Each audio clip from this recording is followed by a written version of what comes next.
말씀은 신약성경 누가복음 19장 16절에서 27절의 말씀입니다. 신약 128면입니다. 우리 하나님 말씀 받을 때 다 함께 자리에 일어서서 겸손히 한 목소리로 합독합니다. 우리 함께 합독합니다. 그 첫째가 나와 이르되 주인이여 당신의 한 문화로 열 문화를 남겼나이다. 주인이 이르되 잘하였다 착한 종이여 내가 지극히 작은 것에 충성하였으니 열 고을 권세를 차지하라 하고 그 둘째가 와서 이르되 주인이여 당신의 한 문화로 5 문화를 만들었나이다. 주인이 그에게도 이르되 너도 5 고을을 차지하라 하고 또 한 사람이 와서 이르되 주인이여 보소서 당신의 한 문화가 여기 있나이다. 내가 수건으로 싸두었었나이다. 이는 당신이 엄한 사람인 것을 내가 무서워합니다. 당신은 부지하는 것을 취하고 실지하는 것을 거두나이다.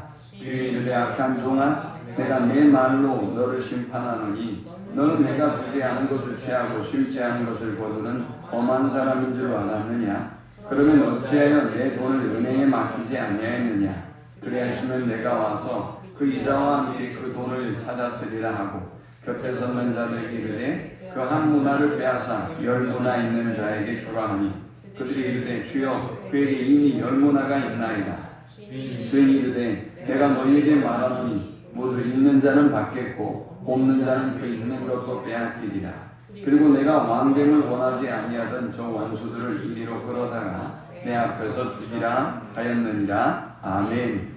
당시 유대사회에서 가장 중한 죄인으로 여겨졌던 세리가, 그것도 세리 중에 세리자는 삭개오가 주님을 만나는 놀라운 기적의 역사가 19장 1절부터 소개되고 있습니다. 당시의 세리들은 이스라엘 유대 민족의 세금을 걷어서 로마에 바치는 일을 했습니다.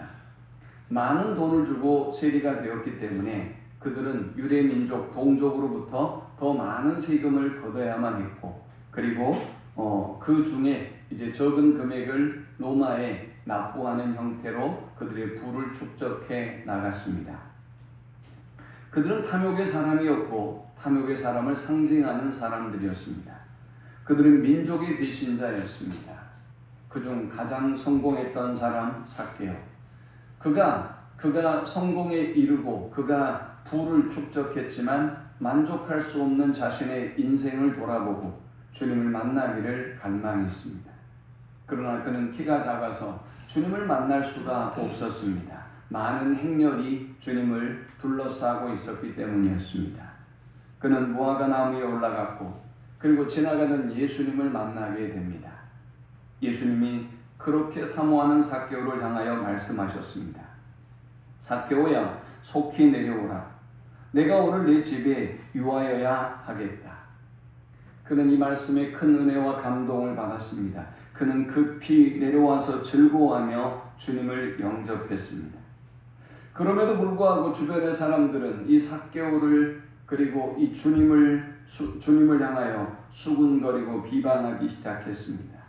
예수가 죄인의 집에 유하로 들어갔다라는 것입니다. 주님을 만났던 삭개오는 위대한 믿음의 결정을 내립니다. 8절에 삭개오가 서서 주께 여짜오되 주여 보시옵소서 내 소유의 절반을 가난한 자들이 주겠사오며 만일 누구의 것을 속여 빼앗은 일이 있으면 4갑절이나 갚겠나이다. 위대한 믿음의 선언이 아닐 수 없습니다. 주님은 지금 삭개오에게 무언가를 요구한 적이 없습니다. 헌신을 요구한 적도 없고 그리고 물질을 요구한 적도 없었습니다. 그러나 주님을 만난 삭개오는 그리고 자신의 죄사함을 입은 삭개오는 구원의 기쁨과 감격에 넘쳤습니다. 무려 그가 목숨처럼 여겼던 자신의 소유의 절반을 주님 앞에 기꺼이 내어놓았습니다. 주님은 이러한 삭개오를 보시고 선언하셨습니다. 오늘 구원이 이 집에 이르렀으니 이 사람도 아브라함의 자손이미로다. 인자가 온 것은 잃어버린 자를 찾아 구원하려 함이니라 라고 말씀하셨습니다. 이 사건이 있고 난 이후에 오늘 본문이 등장합니다. 오늘 본문의 비유를 문화의 비유라고 합니다. 그래서 우리들은 이 문화의 비유를 읽을 때마다 그리고 설교를 들을 때마다 질문합니다. 목사님, 문화의 의미가 무엇입니까? 문화는 무엇을 상징합니까? 라고 묻습니다. 왜 한 사람은 10문화를 남겼고 또 한 사람은 5문화를 남겼습니까? 라고 묻습니다. 그러나 여러분, 예수께서 이 문화의 비유를 통해서 우리에게 하고자 하는 말씀이 무엇일까요? 예수님은 단지 여러분이 어떤 사업을 해서 많은 성과를 내는가 그렇지 않는가에 관심을 가지고 있지 않습니다.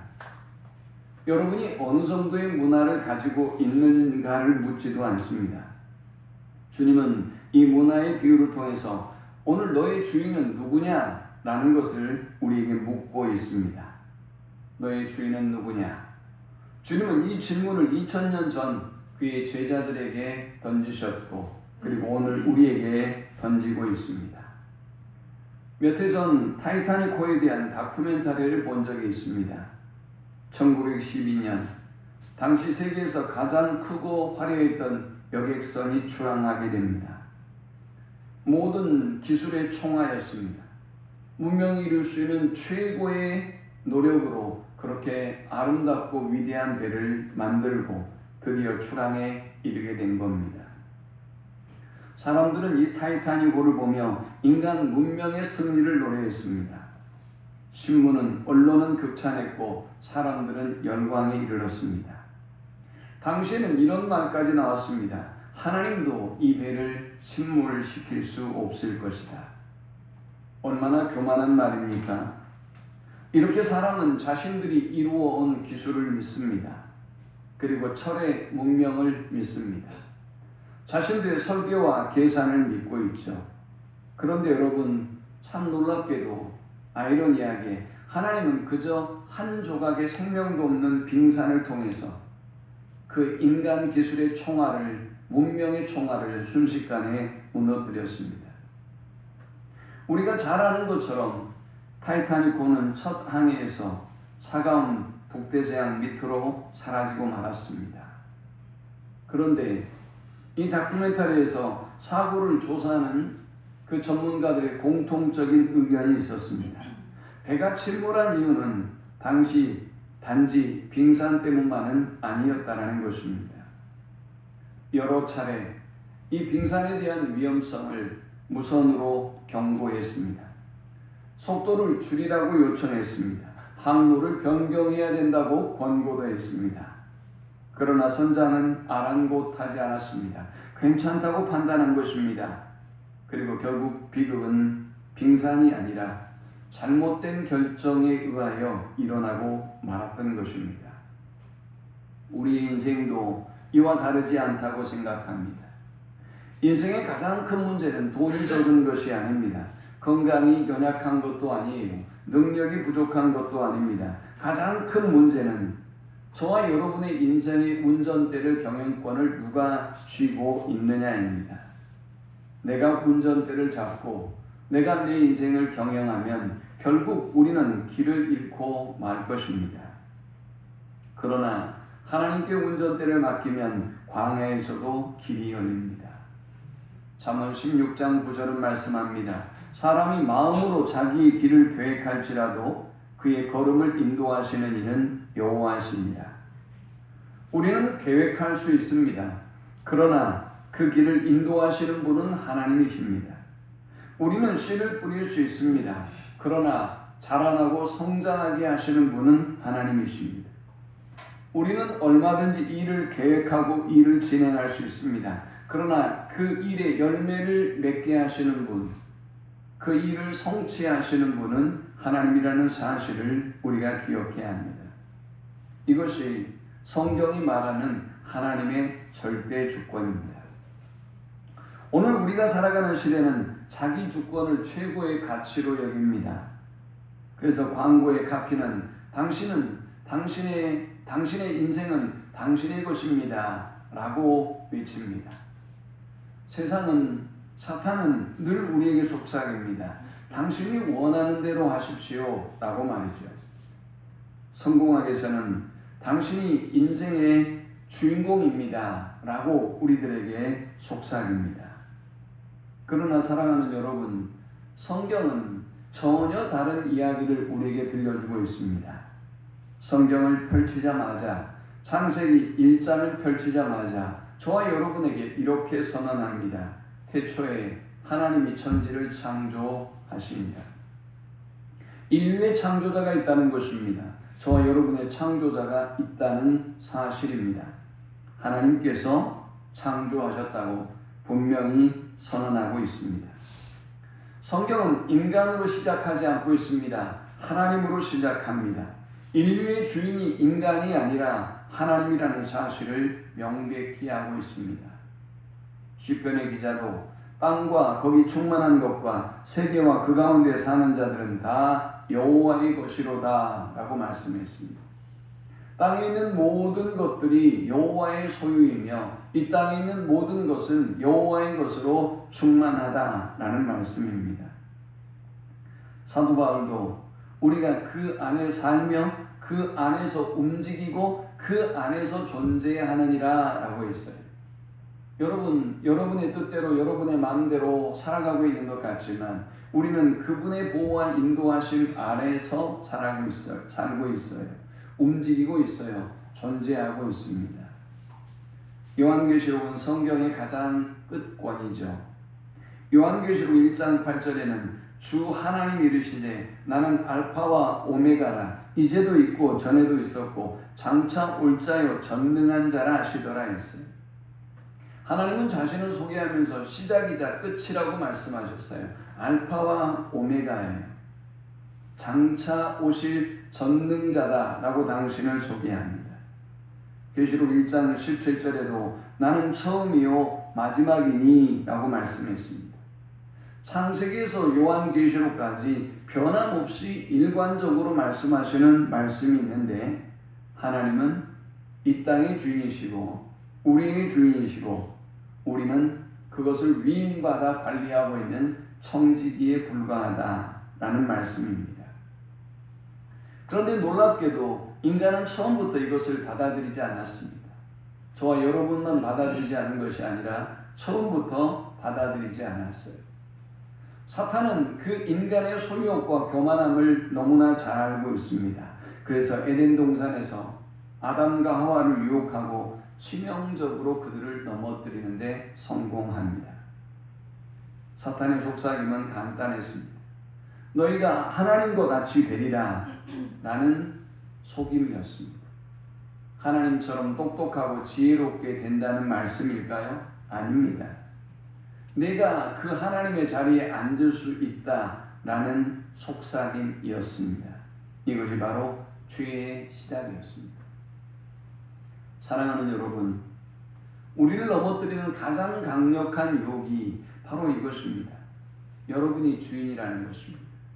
여러분이 시간의 주인이고, 여러분이 생명의 주인이고, 여러분이 물질의 주인이고, 여러분의 가정의 주인이고, 여러분에게 주어진 모든 그 하나님의 은택이 여러분이 조성하고, 여러분이 관리하고, 여러분이 이룬 것이라고 사탄은 끊임없이 속삭입니다. 그리고 우리는 이러한 사탄의 속삭임에 쉽게 넘어가고 말죠. 죄가 무엇일까요? 죄는 단순히 거짓말을 하거나 도둑질하거나 해서는 안 될 일을 하거나 또 해야 할 일을 안 하는 것이 죄가 아닙니다. 진정한 성경이 말하는 죄는 무엇일까요? 주인의 자리를 빼앗는 것입니다. 그래서 오늘도 사람들은 하나님을 믿는다고 말하지만 여전히 자신의 삶 속에서 주인 노릇을 하고 있습니다. 기도는 합니다. 기도하자고 합니다. 기도를 요청하기도 합니다. 그러나 결정은 내가 합니다. 예배는 드립니다. 하나님을 인정하고 경배하고 찬양을 드리죠. 그러나 모든 생의 방향은 내가 결정합니다. 헌금은 합니다. 그러나 이 물질의 주인이 하나님이라는 믿음의 고백이 없습니다. 내게 있는 것 중에 일부를 그저 적절하게 하나님 앞에 드리는 것뿐이죠. 타협하는 믿음으로 말이죠. 입술로는 주여라고 부릅니다. 그러나 내 삶의 주인은 여전히 납니다. 내 삶의 주님의 뜻이 이루어지기는커녕 내 뜻대로를 외치며 우리는 그렇게 살아가고 있습니다. 예수님은 예루살렘에 입성하기 직전에 이 비유를 들려주셨습니다. 왜 하필 이때 주님은 이 비유를 들려주시고 있는 것일까요? 11절에 이렇게 기록합니다. 그들이 이 말씀을 듣고 있을 때 비유를 더하여 말씀하시니 이는 자기가 예루살렘에 가까이 오셨고 그들은 하나님의 나라가 당장에 나타날 줄로 생각함이더라 했습니다. 예수님이 예루살렘에 입성하자 유대민족은 큰 희망을 가졌습니다. 이제 로마는 무너지고 말 것이다. 다윗 왕이 그러했던 것처럼 이제 우리의 꿈을 이루어드릴 만한 엄청난 일들이 이루어질 것이다 라는 희망을 가졌습니다. 저는 한국 사회가 참 무서운 사회다라는 생각을 늘 해요. 우리나라 축구가 32강에 실패하고 말았죠. 한 사람을 역적으로 만들고 도저히 대한민국이라는 나라에서 살 수 없는 사람으로 만들어버린 나라. 저는 이 나라가 멋진 나라라고 생각하기 곤란합니다. 곤란하다고 생각합니다. 그가 잘했다는 것은 아닙니다. 그러나 우리의 서운한 감정과 우리의 악한 감정을 다 몰아서 한 사람을 역적으로 만들어버리고 도저히 대한민국에서 살 수 없는 사람으로 만들어버린다면 예수님 당시에 예수님을 십자가에 매달았던 사람들과 뭐가 다르겠습니까? 가늠하다 붙잡힌 여인에게 예수님께 끌고 와서 그들을 돌로 쳐 죽이려고 했던 사람들과 도무지 다른 것이 무엇이 있겠습니까? 그들은 이제 예수님에 대한 막연한 기대를 그들은 가지고 그리고 예수님의 예루살렘 입성을 사모하고 있습니다. 바로 그때 주님이 오늘 이 말씀을 주신 것입니다. 이 말씀 속에는 두 가지의 큰 동사가 등장합니다. 나는 떠난다, 그리고 반드시 돌아온다 라는 것입니다. 성도 여러분, 여기에서 중요한 건 돈이 아니에요. 문화가 아니에요. 성과가 아니에요. 얼마를 이루었느냐가 아니에요. 주님이 떠났고 주님이 맡겨주셨고 주님이 반드시 온다는 것이 더 중요한 이 비유의 주제임을 우리가 놓치지 말아야 합니다. 주님은 이 비유를 통해서 이제 인생의 주인은 너희가 아니라 나이다, 하나님이다. 그러므로 인생의 운전대를 너희가 마음대로 조작하지 말고 나에게 맡기라 라고 하나님이 이 비유를 통해서 우리에게 말씀하고 있는 것입니다. 먼저 우리는 이 본문을 통해서 주인은 반드시 돌아오신다는 첫 번째 영적인 교훈을 얻습니다. 사실 오늘 이 비유는요, 귀인이라는 단어가 등장하는데 이 귀인은 예수 그리스도를 상징하죠. 그런데 동시에 역사적으로 보면 이 귀인은 헤롯 아킬라오를 말합니다. 헤롯 아킬라오라고 하는 이 분봉왕이 로마에 자신의 분봉왕됨을 교섭하기 위하여 로마로 갔습니다. 그런데 문제가 생겼어요. 유대 민족이 이 사람을 분봉왕으로 세우기를 거절한 거예요. 그래서 소란해졌습니다. 저 사람을 우리가 왕으로 인정할 수 없어. 저 사람이 왕이 되어서는 안 돼. 라는 소요가 일어났습니다. 결과적으로 어떻게 됐느냐? 헤롯 아킬라오는 로마에서 분봉 왕으로 임명을 받았고 그는 돌아와서 반대하는 사람들을 모조리 숙청합니다. 어느 정도의 사람들이 죽었느냐? 당시에 약 8,000명 정도를 학살했다라고 알려지고 있습니다. 이 비유는 바로 이 사건을 배경으로 하고 있습니다. 사랑하는 성도 여러분, 하나님은 종들에게 각 문화를 나누어 주셨듯 우리에게 많은 은혜를 베풀어 주셨습니다. 우리가 주목해야 될 것은 누가 받은 문화가 아니에요. 압구정에 사는 어떤 사람의 문화, 도봉에 사는 어떤 사람의 문화, 오늘 내가 받은 문화, 우리의 관심이 되어서는 안 돼요. 우리가 관심을 가져야 될 것은 무엇입니까? 내가 돌아올 것이다 라는 말씀이에요. 이 비유의 중심은 돈이 아닙니다. 왕이 아니에요. 사업이 아닙니다. 주님의 재림입니다. 성과가 아니라 하나님의 주권입니다. 19장 11절에 그들이 하나님의 나라가 당장 나타날 줄로 생각함이라 했어요. 이것은 유대 민족의 간절한 열망이었고 고통 속에 있는 메시아를 향한 열망이었습니다. 얼마나 그들의 기대가 컸을까요? 32강의 축구에 실패한 우리 민족의 분노가 어느 정도입니까? 그것을 한번 생각해 보면 비교의 거리도 안 되지만 우리 민족의 분노가 그렇게 대단합니다. 누가 그 감독의 편을 들 수도 없어요. 저처럼 얘기해도 욕먹을 거예요. 저는 목회자이기 때문에, 죄인을 사랑해야 될 목회자이기 때문에 이렇게 말할 수 있는 거예요. 그런데요, 예수님은 어떠했을까요? 이렇게 엄청난 기대감, 승리의 환호, 그리고 새로운 독립에 대한 열망을 한 몸에 받았던 예수님, 그들 앞에서 난감하게 뜬금없는 선언을 합니다. 나는 너희를 떠날 것이다.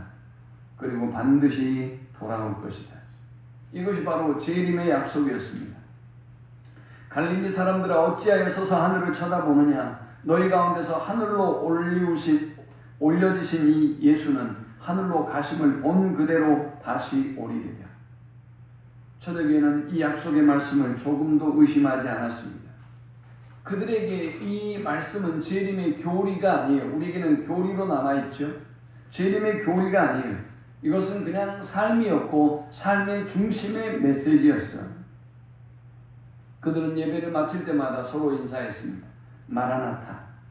마라나타, 이 말씀은 우리 주여 오시옵소서라는 말입니다. 이 짧은 인사 속에 그들의 모든 신앙이 담겨있죠. 주님이 우리의 주인이십니다. 주님은 반드시 우리를 향해서 다시 돌아오십니다. 주님은 심판주로 오십니다. 그러므로 주님이 오시는 그 순간까지 우리 믿음 변하지 맙시다. 우리 믿음을 지킵시다. 우리 충성합시다. 우리 거룩합시다.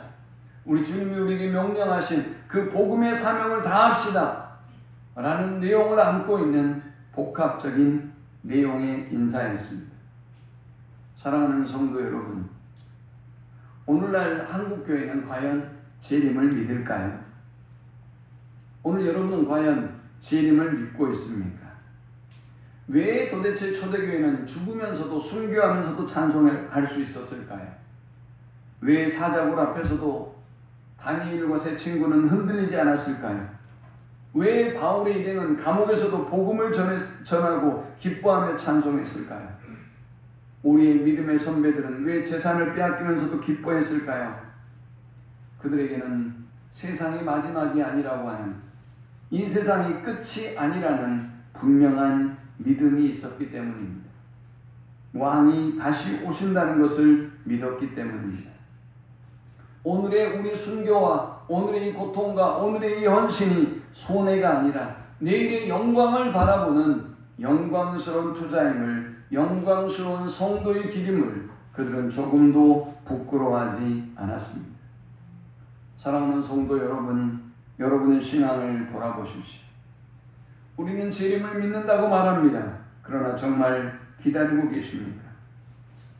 만일 주님이 오늘 밤에 오신다면 우리의 삶이 지금하고 똑같을까요? 아니, 여러분이 오늘 주님의 부름을 받아서 개인적인 죽음을 맞이해서 주님에게 오늘 밤에 여러분이 가야 한다면 여러분의 삶의 우선순위가 어떻게 될까요? 제가 생각하는데 오늘 다 오후 예배 오실걸요? 내일 주님이 오신다. 아마 내일 새벽 예배도 올 거예요. 그동안 하지 못했던 열정을 다 쏟아내고 주님 앞에 부끄러움이 없는 모습으로 서려고 애를 쓸 것입니다. 만일 오늘 밤에 주님이 오신다면 우리의 말이 달라질 겁니다.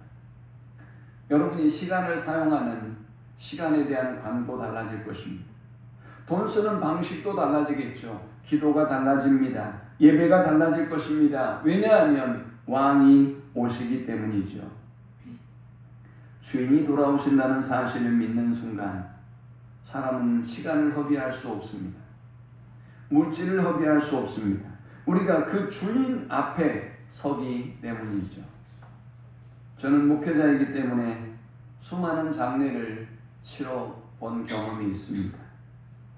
사람은 누구나 다 죽음을 맞이해요. 대통령도, 기업가도, 목회자도, 성도도 모두 다 죽음을 맞이하죠. 마지막 질문이 있다면 무엇일까요? 여러분이 이제 마지막 생애를 마칠 때 여러분에게 던져지는 마지막 질문이 있다면 얼마나 오래 살았느냐가 아닐 겁니다. 얼마나 성공했느냐도 아닐 것입니다. 여러분이 누구 앞에 서느냐입니다. 저와 여러분의 마지막은 의사 앞에 서는 순간이 아닙니다. 간호사 앞에 서는 순간도 아니에요. 우리는 주님 앞에 서게 될 것입니다. 그래서 우리의 종교 개혁자들은 목숨을 걸고 종교 개혁을 이루기 위해서 자신의 모든 삶을 던졌습니다. 그들의 삶의 모토는 코람데오였습니다. 하나님 앞에서였습니다. 교회 앞에서만 하나님 앞에 서는 것이 아니라 자신의 모든 삶에 있어서 하나님 앞에서 선 듯한 믿음으로 그들은 살았던 것입니다. 사랑하는 여러분, 지금까지의 성경의 모든 언약이 다 성취되었던 것처럼 이제 남겨진 주님의 재림에 대한 언약은 반드시 성취됩니다. 내가 오늘 온다면 너는 기쁨으로 나를 맞이할 수 있느냐? 라고 주님은 우리에게 묻습니다. 두 번째, 우리가 이 본문을 통해 얻을 수 있는 영적인 교훈은 주인은 반드시 결산하신다라는 것입니다. 주인이 가장 먼저 와서 한 일이 뭡니까? 잔치를 벌인 것이 아니에요. 왕좌에 앉아서 자신의 권세를 자랑한 것도 아닙니다. 왕이 가장 먼저 한 일은 종들을 부르는 일이었습니다. 본문은 이렇게 말씀합니다. 그 종들이 각각 어떻게 장사한 것을 알고자 하여 불러오라. 여기에서 우리는 하나님의 주권과 다시 만나게 됩니다. 주인은 맡기실 권리도 있지만 맡긴 것을 다시 요구하실 권리도 있습니다. 왜 그렇습니까? 처음부터 그분이 주인이었기 때문이에요. 이것이 소위 성경이 말하는 청지기 정신입니다. 청지기는 소유자가 아니에요. 관리자입니다. 그런데 오늘 우리 사회는 소유를 강하게 주장하고 또 내 소유인 것처럼 만듭니다. 나의 집, 나의 차, 내 통장, 내 회사, 내 자녀. 그러나 성경은 조용하지만 엄중하고도 분명하게 우리에게 경고합니다. 아니다. 그것은 내 것이 아니라 내가 너에게 맡긴 것뿐이다 라고 말이죠. 우리는 빈손으로 세상에 왔습니다. 그리고 빈손으로 떠나게 될 것입니다. 생명도 건강도 가정도 직장도 교회도 직분도 모두 다 하나도 가지고 갈 수가 없습니다. 시편 24편은 우리에게 말씀합니다. 땅과 거기 충만한 것과 세계와 그 가운데 사는 자들은 다 여호와의 것이로다. 하나님의 소유권에 관한 말씀이죠. 내 돈이 아니라 주님이 맡기신 돈이다. 내 시간이 아니라 주님이 허락하신 시간이다. 내 자녀가 아니라 주님의 자녀를 내가 잠시 맡아 양육하고 있다.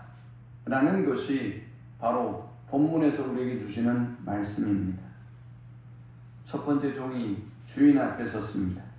그는 이렇게 말합니다. 주인이여 주인의 한 문화로 10문화를 남겼나이다 했습니다. 저는 이 말씀을 읽을 때마다 감동이 있고 마음이 뜨거워집니다. 그는 이렇게 말하지 않았습니다. 제가 열심히 해서 10배를 벌었습니다. 제가 이렇게 투자해서 10배를 벌었습니다. 라고 하지 않습니다.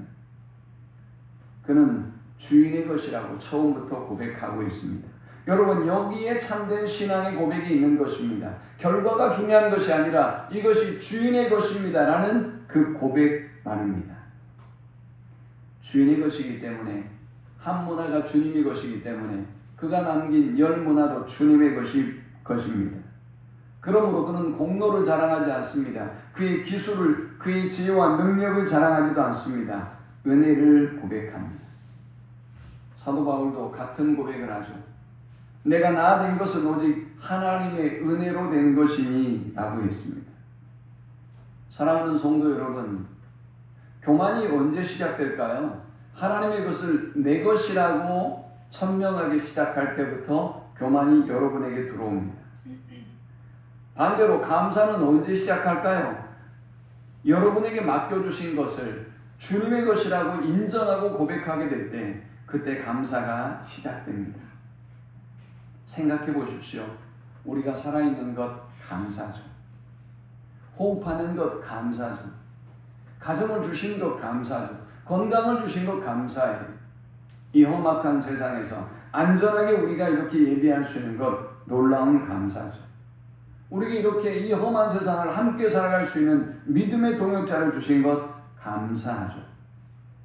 주님은 그런데 이 열문화를 남긴 종에 무엇을 칭찬합니까? 잘하였다 착한 종이여 내가 지극히 작은 것에 충성하였으니 했어요. 두 가지를 칭찬하셨어요. 착한 종이다 그랬고 충성에 대한 칭찬을 하셨어요. 착한 종이라는 것은 주님의 것을 주님의 것이라고 여전히 고백하고 있는 그의 믿음의 고백을 보고 말씀하신 것일 겁니다. 그리고 결과가 아니라 충성을 다한 그 사실에 주님은 기뻐하고 칭찬하셨어요. 주님은 오늘도 우리에게 묻습니다. 네가 왜 저 사람처럼 살지 않았어? 라고 묻기보다 내가 오늘 나에게 충성을 다했느냐? 라는 것을 묻습니다. 중국의 선교를 담당했던 허드슨 테일러는 가진 것이 없었습니다. 사람들은 늘 그를 비웃었어요. 돈도 없는 사람이 어떻게 선교를 하냐는 겁니다. 그런데 허드슨 테일러는 이렇게 늘 고백했습니다. 하나님의 일을 하나님의 방법으로 하면 하나님의 공급은 결코 부족하지 않습니다. 왜 이런 믿음의 고백이 가능했을까요? 하나님이 주인이라는 분명한 믿음을 가지고 있었기 때문에 내가 하나님의 일을 하나님의 방법으로 하는데 하나님이 왜 책임지지 않겠냐고 하는 분명한 믿음의 확신을 가질 수 있었던 것입니다. 요한 웨슬리는 많은 수입이 있었다고 합니다. 하지만 그는 평소에 검소한 삶을 살았다고 해요. 그는 늘 이렇게 말했습니다. 가능한 한 많이 벌고 가능한 한 많이 절약하고 가능한 한 많이 나누라. 왜 이런 믿음의 고백이 가능합니까? 돈을 주신 분이 하나님이시고 이 돈을 맡겨주신 분이 하나님이시기 때문에 하나님 기뻐하는 일에 기꺼이 이 물질을 사용해야 된다는 분명한 믿음이 있었기 때문입니다. 마지막 세 번째, 우리가 이 본문을 통해 얻을 수 있는 영적인 교훈은 주인은 자신의 왕 되심을 거절하는 자를 반드시 심판하신다라는 것입니다. 사랑하는 여러분, 신앙생활이 쉬운 일만은 아니에요. 그런데 많은 사람들이 오늘 이 본문의 말씀을 피해요. 술은 안 먹는데, 담배는 안 피우는데, 나쁜 짓은 안 하는데 주님의 주인 되심은 인정하지 않아요. 어려워요. 다른 모습을 봤을 때는 꼭 성도 같은데 그러나 주권을 인정하지 않아요. 분명한 사실은 말이죠. 주권을 인정하지 않으면 우리는 하나님의 자녀가 아니라는 사실이에요. 주권을 인정하는 것이 대단히 힘들고 어려운 일이지만 우리는 부단히 기도하고 부단히 자기 중심의 왕자를 내려놓고 인생의 운전대를 내려놓고 하나님께 맡기는 연습을 해야 돼요. 끊임없이 기도로 우리 자신을 낮추고 죽이고 말씀을 우리 안에 선포하고 주님의 왕 되심 주인 되심을 선포하며 순종하며 그 길을 걸어가야 하는 것입니다. 세 번째 종이 등장합니다. 그는 주인에게 와서 이렇게 말합니다. 주인이여 보소서 당신의 한 문화가 여기 있나이다. 내가 수건으로 쌓아 누웠었나이다 했습니다. 이 사람이 뭘 그렇게 잘못한 겁니까? 도둑질한 것도 아니고 탕진한 것도 아닙니다. 잃어버리지도 않았습니다. 그저 그대로 보관한 것뿐이었습니다. 그런데 주인은 놀랍게도 엄한 책망을 하고 있습니다. 많은 사람들은 그의 문제를 게으름이라고 말합니다. 물론 맞습니다. 게을렀기 때문에 그랬겠죠. 그러나 그것은 결과에 지나지 않아요. 그러면 그가 게을를 수밖에 없었던 이유가 있다는 얘기죠. 그 이유가 무엇일까요? 그는 주인에 대한 오해를 가지고 있었어요. 그는 주인에 대하여 이렇게 말합니다. 당신은 엄한 사람입니다 라고 했습니다. 엄한 사람이다. 엄한의 의미가 무엇일까? 제가 헬라어 원어를 찾아봤습니다. 이 엄한이라는 말은 아우스테로스라는 단어입니다. 이 단어는 엄격한, 가혹한, 냉혹한, 융통성이 없는, 다가가기 어려운 등의 의미를 가지고 있습니다. 인정머리 없고 냉혹하고 요구만 하는 사람이라는 의미로 아마 이 단어를 사용했던 것 같습니다. 여기에서 그의 신앙이 드러나고 있는 것입니다. 그는 주인을 신뢰하지 않은 것입니다. 주인을 사랑하지 않았습니다. 주인의 마음을 알지도 못했습니다. 그리고 순종하지도 않았습니다. 신앙은 행동보다 먼저 하나님에 대한 이해에서 시작됩니다. 뭔가 하려고 하기보다 하나님에 대해서 알아야 합니다. 그래서 우리가 성경을 읽어야 하고 배워야 하는 거예요. 뭔가 하려고 하지 마세요. 잘못된 길로 갈 수 있어요. 우리가 어떤 하나님을 믿느냐가 우리가 어떤 삶을 살아내느냐를 결정합니다. 하나님을 사랑의 아버지로 믿는 사람은 기쁨으로 순종합니다. 그러나 하나님을 폭군으로 생각하는 사람은 형식적 신앙에 머물러요. 질질 끌려다니죠. 지옥에 안 다니려고 교회에 오는 것뿐입니다. 죄의 본질은 무엇일까요? 죄의 본질은 왕자를 빼앗는 것입니다. 왕자를 빼앗은 이 사람은 예배를 드리지만 감격이 없어요. 봉사는 하지만 기쁨이 없습니다. 헌신을 하지만 감사가 없는 헌신을 하는 것입니다. 창세기 3장을 기억하십시오. 사탄은 하와에게 이렇게 말했습니다. 너희가 하나님과 같이 되리라. 네가 왕이 되리라 라는 말입니다. 오늘 우리 안에 이러한 욕망이 늘 솟구쳐 오릅니다. 내가 왕이 되고자 하는 열망 말이죠. 내 인생은 내 것이고 하나님이 내게 맡겨준 모든 것도 내 것이라는 열망과 교만함이 늘 우리에게 스물스물 올라옵니다. 성경에는 첫사람 아담과 예수님을 이렇게 대조해서 설명합니다. 첫사람 아담은 에덴 동산에서 선언했습니다. 내 뜻대로 라고 말이죠. 그러나 우리 주님은 겟세마네 동산에서 내 원대로 마옵시고 아버지의 원대로 하옵소서 라고 호소했습니다. 아담은 왕자를 빼앗았습니다. 하지만 예수님은 왕자에서 끝까지 순종하셨습니다. 아담은 인류를 죄 가운데 빠뜨렸습니다. 그러나 예수님은 하나님의 주권에 대한 온전한 순종으로 인류를 구원했습니다. 사람들은 십자가를 패배라고 했습니다. 그러나 하나님은 십자가를 승리로 바꾸셨습니다. 사랑하는 성도 여러분, 오늘 주님이 오늘 우리에게 묻습니다. 너희의 인생의 주인은 과연 누구이냐? 오늘 내가 너에게 맡겨준 이 모든 것들의 주인은 누구냐라고 묻습니다. 우리가 가져갈 수 있는 것은 단 4가지 뿐입니다. 믿음, 순종, 충성, 그리고 주님을 향한 사랑의 마음입니다. 통장을 가져갈 수도 없고요. 애지중지하는 집을 가져갈 수도 없습니다. 직함을 가져갈 수도 없고 학위와 명예를 가져갈 수도 없습니다. 우리는 그저 주님 앞에 서는 날 우리의 믿음을 가지고 설 것이고 우리의 순종을 가지고 설 수 있으며 우리의 충성과 주님을 사랑하는 그 사랑의 마음으로 서게 될 것입니다. 사랑하는 성도 여러분, 이제 설교를 마치면서 마지막으로 여러분에게 한 가지 질문을 드리겠습니다.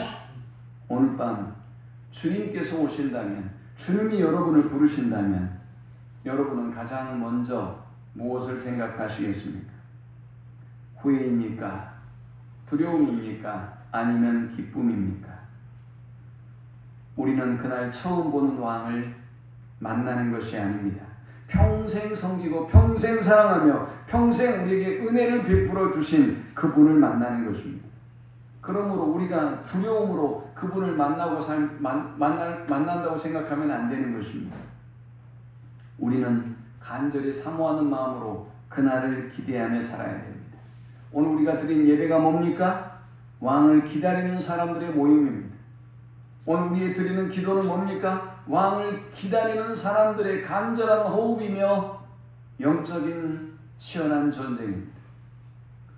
순종은 무엇입니까? 왕을 사랑하는 사람들의 바디랭귀지, 왕을 사랑하기에 손해를 무릅쓰고 목숨이 위태로운데도 기꺼이 우리는 순종의 길을 걷는 것이죠. 그리고 마침내 우리가 주님 앞에 서는 날, 잘했다, 착하고 충성된 종아, 내가 지극히 작은 것에 충성하였으니 내 주인의 즐거움에 참여할지어다. 우리 모든 성도들의 믿음의 고백이 될 수 있기를 축원합니다. 우리 함께 기도합시다.